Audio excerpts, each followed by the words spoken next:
This is the Farm Voices podcast, sharing information about regenerative agriculture, climate resilience, and agricultural policy in the United States. Joining us today is Chris Lowen of Las Milpitas Community Farm, part of the Community Food Bank of Southern Arizona. Hi, Chris. Hi, how are you guys? I'm good. Thank you for giving us this little bit of time. You bet. We really appreciate it. So this is the Farm Voices podcast, sharing information about regenerative agriculture with a particular farm that we're going to look into today. And I'm Pam Tate, and Chris is going to tell us a lot about the Las Milpitas Community Farm. And so I obviously where I want to start, Chris, is to thank you for being interviewed and to tell us where the farm is located and a little bit about it. You bet. Yeah, so Las Milpitas is located in Tucson, Arizona.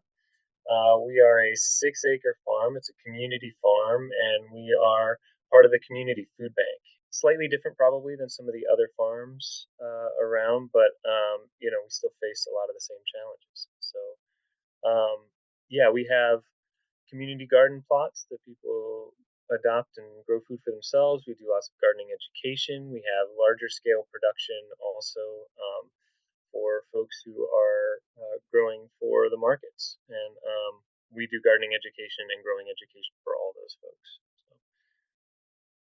And so how long have you been not only farming, but making all these possibilities for other people to do these gardens? Yeah, so I'm the operations coordinator at Las Milpitas, and I've been here for 13 years and plan on sticking around for quite a while yet. But yeah, I think it's important to mention too, though, that while the food bank and myself have been on this piece of land for 13 years, there's 4,000 years of habitation and food production where we are growing. Right along the Santa Cruz River in Tucson, people have been living and growing food here for 4,000 years. So what we're doing is nothing new.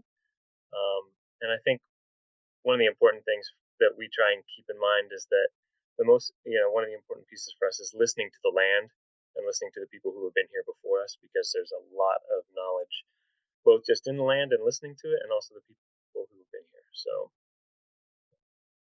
what kinds of, I'd be interested in knowing what kinds of crops, and then I'm assuming you also are raising animals, at least some people are. And yeah. So what can you tell me more about the types of crops and animals that you are raising, or that the people that use the gardens are raising? Yeah. So we're going into the summer season now here in Tucson. And that starts early for us. We start planting in the ground for the summer in March. And right now what we've got a lot of tomatoes and cucumber, watermelon, basil, chilies, sweet peppers, okra, eggplant. There's some flowers with marigolds and zinnias. We've got Malabar spinach, zucchini, patty pan, tomatillo, corn, and beans. So and I don't think that's even an exhaustive list. Like, it's a very diverse set of crops that we grow here, and that's intentional, and also just because that's what people want. And are there animals as well? Yeah. So we just have chickens, but we've got also, we consider ourselves caretakers for a lot of the birds and bees and other critters that are around as well. So, but yeah, our only animals are chickens at this point. And that's partially just because of the community nature of our farm. With people kind of coming in, coming out, it just makes it easier. Chickens are easy to care for, whereas some of the larger livestock would be a little more challenging. Plus, we are in city limits, so there's limitations to what we can do. Okay. I didn't realize that you were inside the city limits of Tucson. Yeah. Okay. So when you responded to the survey, and we really appreciate that you did, we wrote down at least that you practice no-till or low-till farming, that you rotate crops, Yep. that you plant multi-species cover crops, and that you don't use or you don't use much fertilizer or pesticide or herbicide, Right. and that and that you intentionally are diversifying crops Hmm. and so on. And I just like to have you tell us more about those practices, any others that you want to mention that you think are important. Sure. Yeah. Um, I think the easiest way to do it is kind of talk about how we started out here. And we had, when we started 13 years ago, the plot of land that we're on was not quite a blank slate, but pretty blank. And so in the first few years, I mean, our goal was we want to have native trees and shrubs. We want to have habitat for beneficial insects and birds and bats and butterflies and native bees. Um, and so we started planting a lot of those things at the same time that we were getting our beds prepped and getting the soil prepped for food production. And so, we have, I think it gets called agroforestry these days, but it's just a fancy word for, we planted a bunch of native trees and shrubs and understory. And we did that knowing that in the long run, that was going to help us with pest management. It was going to help us with providing some additional food. It was going to provide us with fertilizer and windbreaks and microclimate and cooling and frost protection. Um, but I think the way that that process has been evident, or the way the benefits have been evident, is that in the first few years we had all kinds of pest problems because we were on this brand new area and we put green, tasty, delicious food in the ground for all the critters and bugs to come and eat. And so we saw, on the insect front, we had cucumber beetle and cabbage looper and aphids and uh, oh man, too many bugs to, to remember. But it was a challenge. I mean, and we had very minimal production in the first year, and then it improved as the years went on. But what we noticed was that by year three, we use only organic sprays. We've operated only under organic principles since we began. But we were using some organic sprays to help control the pest populations. And by year three, there was a pretty significant reduction in that as we saw the habitat that we've been producing uh, grow and start being productive. And so by year five, we basically were not spraying at all. Um, we still do a little bit of soap spray from time to time if our aphid population gets a little crazy, but we don't spray at this point.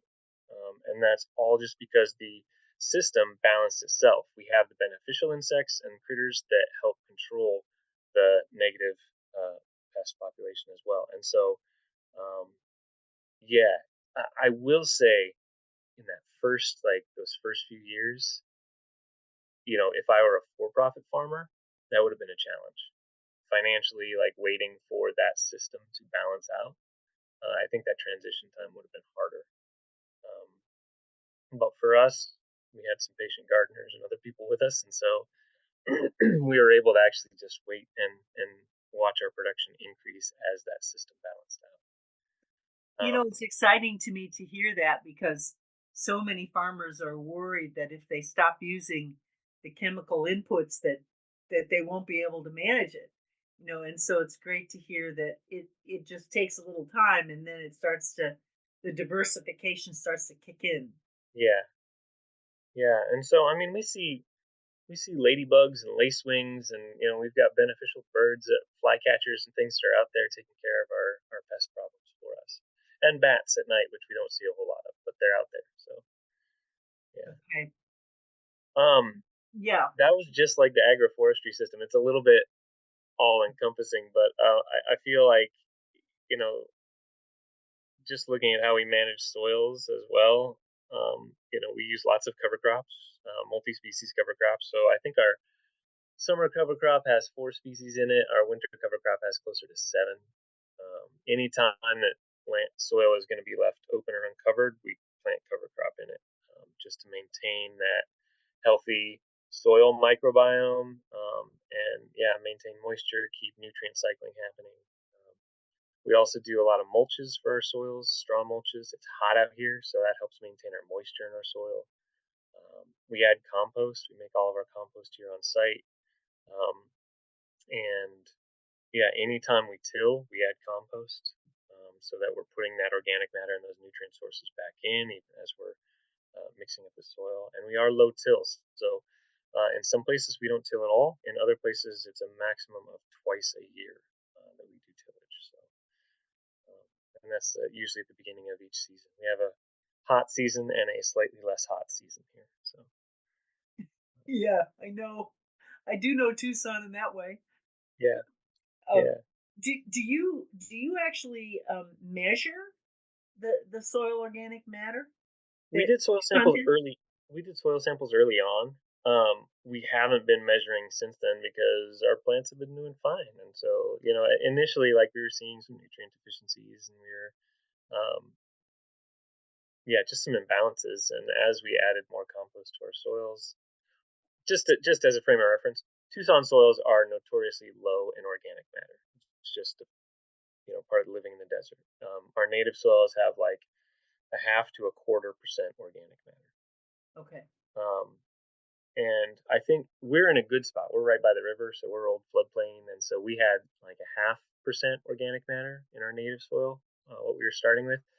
And the last time we checked, we were at 5% or something above that. And so at that point, we just stopped. But we still, twice a year, we add compost to our beds and to our larger scale growing. Have the practices as a whole, if you look at it, have they helped you to make the overall farm more productive, the overall group of farms, I guess I would call them, or gardens, Yeah, more yeah. productive or more profitable, or does that matter to you? More productive, yeah.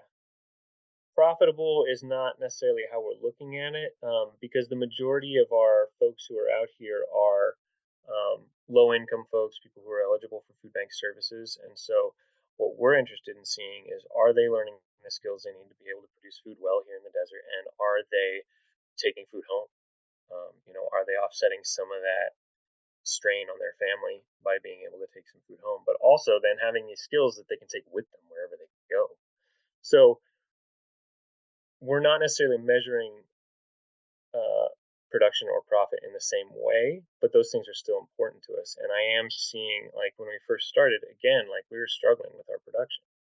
And as we improved our soil health, as we improved the health of the piece of land as a whole with these practices, yeah, we have seen it's way easier for people to produce food here now that our soil is good, now that it has the organic matter it needs, that it can actually retain the moisture that it needs. And yeah, it's just people's skills are also increasing. So it's hard to say like which one of those is more important. I think they both work together. Um, but just from my own perspective on some of the places that are community beds that I engage with more directly in terms of the production, I've noticed an increase in the production over the course of time as these systems have really like gotten, I don't know, really healthier and doing what they're supposed to do. So I want to turn to in the second part here Mm, to the farm bill itself, yeah.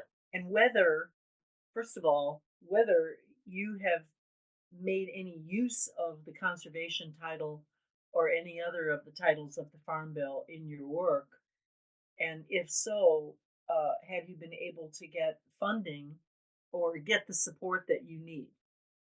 We have not. I haven't engaged with the farm bill that much, and I think that's probably for me. There's a feeling that the farm bill primarily benefits larger scale growers, which we are not. And I know that that's probably not accurate, but like that's been my feeling over time, and so I just I haven't engaged with it as much, and so um, yeah, and I've worked on a handful of small farms before I worked here. Um, and yeah, I will say my knowledge of the farm bill is not very robust. Well, that's okay. What we're trying to think through as a coalition is what things could be changed in the farm bill that not only would make it more possible to grow regeneratively, but also to allow smaller farms Mm. to thrive and to use the conservation funds that are available, Yeah. and any others like crop insurance or just anything that's available to make sure that it isn't just for the large industrial farmers. Mm. And I mean, we really would believe that it could make a big difference if the farm bill incentivized people like you.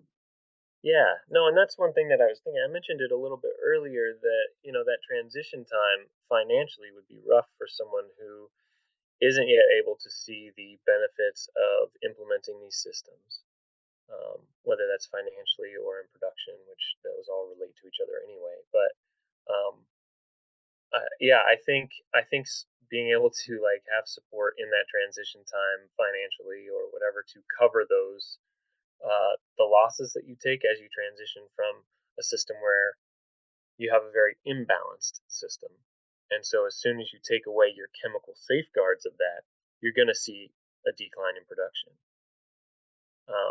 But if there can be support in that time, I can see farmers being much more willing to take this step to get through that hump of like, this is hard right now, but it's gonna get better, right? um, and then get to that point where they're seeing the benefits and they're seeing that, and then financially it makes more sense. So um, I could see, yeah, I don't necessarily know what that looks like, but financial support in that transition time would be great. Well, what I guess we'd have to do, I mean, we being those of us working on the legislation, is we'd have to look at some of the specific programs that are there and Hmm. add provisions that would do what you're suggesting. Yeah. Because there are programs that you could attach these ideas to, and Mm. so it would be a matter of adding them, I think. Yeah. So let's go to your, I guess I'd call it a success story. You know, it would be great if you could share, like you did in the beginning regarding the pests, Hmm. a particular obstacle, maybe an additional obstacle that you faced as you started to implement these practices, and then um, how you overcame it, and whether or not any kind of assistance out there at the federal level could have helped you, but you didn't have it at the time, Hmm. but might have helped you had it been there.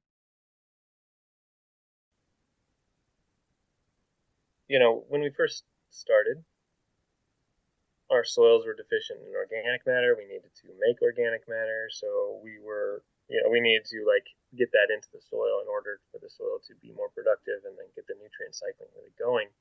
Um, and for us, yeah, compost was all getting done by hand initially because we just didn't have the equipment we needed to do that. And so, um, yeah, it took us a few years before we could get a tractor. And so even having a tractor then allowed us to make a lot more compost. I know that there's like a trade-off there because now you're using fossil fuels as well, but having the I don't want to say like, oh, equipment can solve all these problems. But in that case, for us, like once we had a tractor, we were able to make significantly more compost in any given year, which then gave us more, healthier soil as well. Um, yeah, I'm trying to figure out how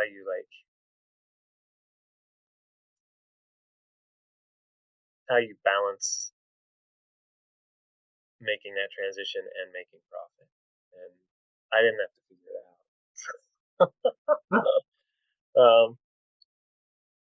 But also, I mean, there also needs, I think, educational resources available onto some of the like methodologies behind some of these things. Like, how do you actually implement no-till? How do you, um, yeah, what do you need in your habitat zones to provide and this is going to vary like in place to place, I realize, but like just the education piece was challenging for us, like knowing, okay, so what should we be planting in these habitat zones, like that are going to be good for birds, are going to be good for bats, are going to be good for Mm-hmm. our lacewings and ladybugs and some of the other critters that keep our pest populations under control. So um, I think access to some of that would have been helpful. We kind of pieced it together over time. Did you have any kind of what I guess I'd call training or education from anybody, or did you just figure it out on your own? I mean, so I went to school for agriculture, and so I had some of that, but it's also book knowledge. So there were some other farmers in Tucson, and we did some kind of informal skill shares between our farms, and that was super helpful for farmers to be able to share some of like, hey, this is working for me.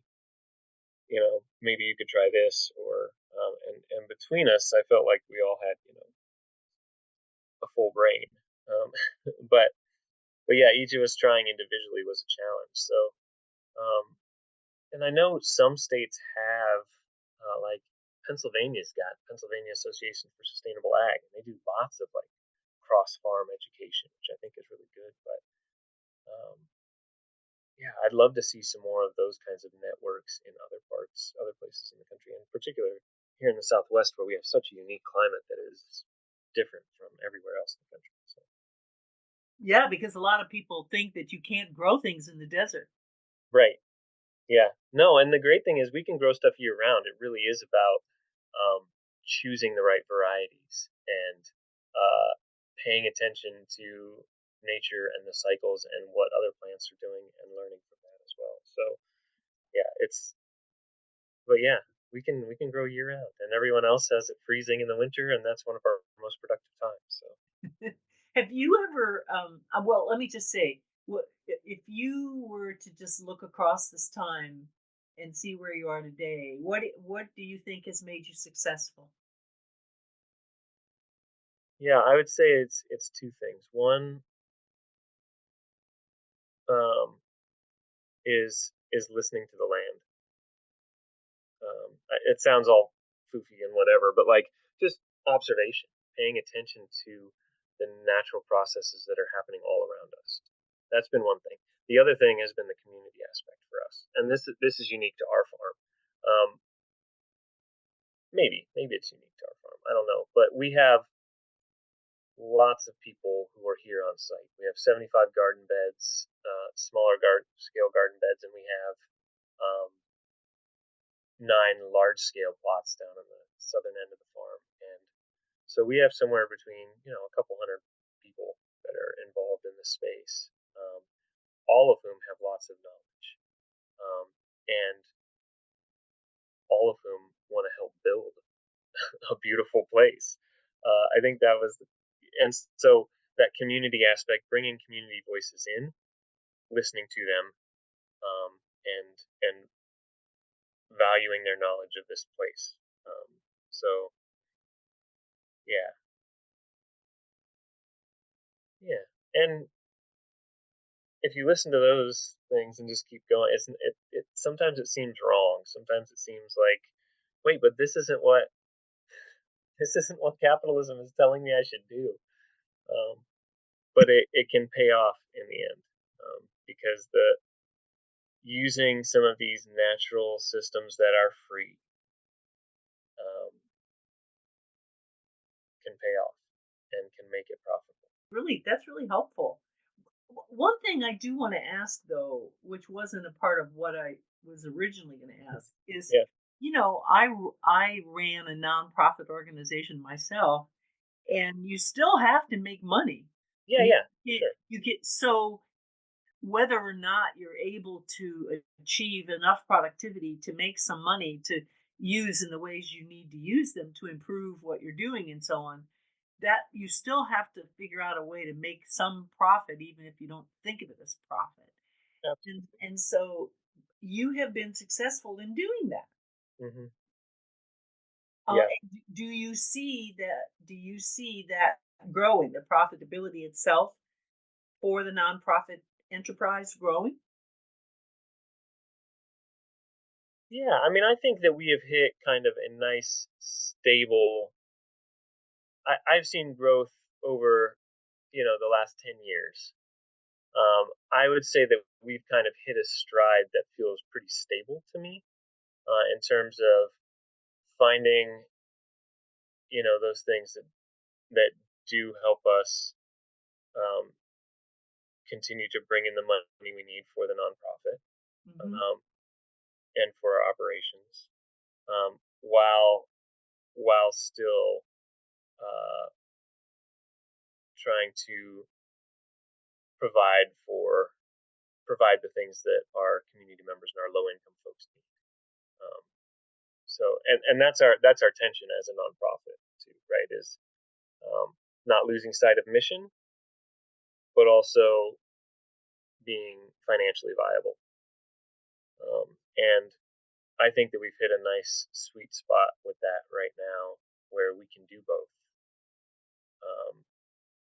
And it's easier because we're not having to constantly pay attention to, like, the farming piece has gotten easier, and that's because of the systems that are in place. And so, um, because of the system managing itself to some degree, and so that has given us the opportunity to still be productive, still produce the food we need, still produce the plants and things that also bring us income, um, and make sure that we're still serving those community needs. So, given all that, which is amazing, I think, to reach that sweet spot, what would you say at this point are the biggest financial challenges that you still face? Hmm. Yeah, I mean, this is financial. This is also it's financial and environmental. I mean, water in Tucson is a challenge, um, and so water rates are expensive, and our water source is becoming less reliable. Just looking at the majority of the water in this region coming from the Colorado River. Um, yeah, so our water bills are high, and don't seem to be going down, even though we are using less water in terms of the amount of production we're getting. But yeah, water rates continue to be high, and that cost is a challenge for us. Um, and yeah, I mean, obviously, like, labor is still, pretty much any farm labor is still always the biggest cost. Um, but yeah, we also have a lot of community labor coming into this place, and that helps offset some of that piece. But yeah, the water issue is one that's concerning to me on a couple of fronts, both financially um, and environmentally. So, Yeah. Well, we're all reading about all the issues over water in the Southwest. So yeah, it's obviously it's a mega issue. for us, that's why we use. I mean, that's why increasing our organic matter in our soils to improve the water holding capacity, and also using low water use systems such as drip irrigation, and making sure everything's on timers, and so that we're really micromanaging how much water is going into the soil, and using mulches to maintain that soil moisture. So that's why we use those practices, also because they're just the right thing to do. But yeah, financially, there's an incentive there as well. The only other thing I wanted to ask about was your products going to market. I mean, obviously, you people want to take the food home, but there also must be some distribution system for your Yes. products going to market. Yeah. And are those local, or can you tell us about those? Yeah. No. So in our 75 small garden plots, most of that food is going home with people, except during certain seasons when they have way too much eggplant or zucchini or whatever, and are trying to just give it away. But for the most part, those folks are just taking it home. But our larger scale producers, who are growing on the south 3 acres of the farm, those folks are growing specifically for market. and to make money. We're using it kind of as a farmer incubator program so that folks have an opportunity to get their toes wet in the market before they, strike out on their own. So it's a stair step with a little less financial risk. But yeah, so those folks are selling at a variety of markets here in town. Actually, we have the food bank has a farmers market that the food bank runs and has been running for 20 years now.